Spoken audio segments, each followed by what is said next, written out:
Me now is Warners Bay Secretary Jimmy Newburn. A big year for the Bulldogs. Had a big win over the Panthers on the weekend, but gee, plenty of good stuff happening off the field as well.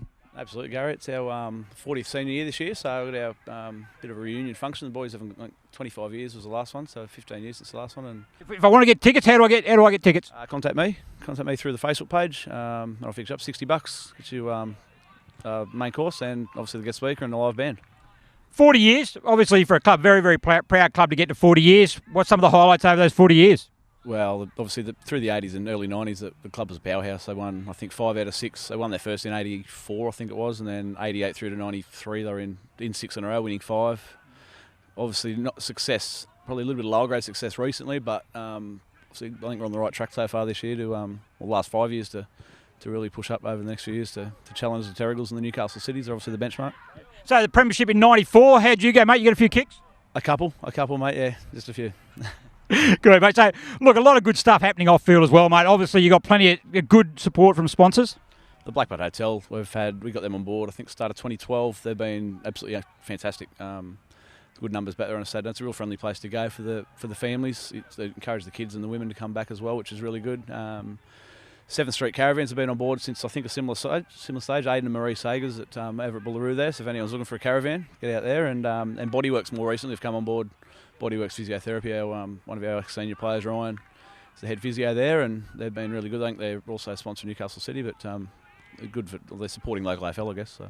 Let's go back to the women. Okay, you mentioned them briefly, and look, you've been one of the, I suppose, to the forefront with women's football. And look, how's that? What difference has that made to the club? It's taken it to a new level. Like football in general has just sort of been known as a bit of a blokey thing, and like there's been 3 or 4 maybe leagues in New South Wales. Like the Black Diamond decided to get on board last year, and we jumped straight out. We're one of the first clubs to do it, and we've actually had to turn girls away and steer them towards other clubs. The demand's been that strong, and it's really good that we're hoping for 15 or 16 last year. We ended up with close to 30. We've got a similar number this year, and it's really good. They enjoy getting around, mixing with the boys at the pub after Saturday night, and it just adds to that family environment, I guess, family atmosphere.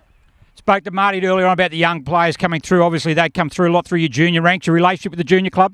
Good. Yeah, the numbers for the juniors are huge. We've got a couple of our ex-guys. We've got Dan Peterson, Blake Brunkhorst in charge of a couple of lower grades, and Chris Avery, one of our first grade players. He's got the under-17s, and they won the flag last year under Chris. And we try to get down to train. We've got a bit of a roster happening. We get the boys down to training every couple of weeks and just mix in with the juniors, so that when they hopefully encourages them to then come down and watch the senior football on a Saturday, and eventually obviously come in as we've had I think 6 or 7 17-year-olds play first grade football this year, and I think 3 or 4 of them even played against Terrigal on the weekend, and they're contributing. They're not just playing, they're actually having a go. It's really good to see. Excellent, Jimmy. Look, fantastic 40th anniversary. A big day down here at Phelan Park there against Cardiff on that day as well. So if you have any involvement with Warners Bay, make sure you get down there, and not only for the day but also for the night. Absolutely. It'd be great to see some huge numbers down here, and obviously the function for the night.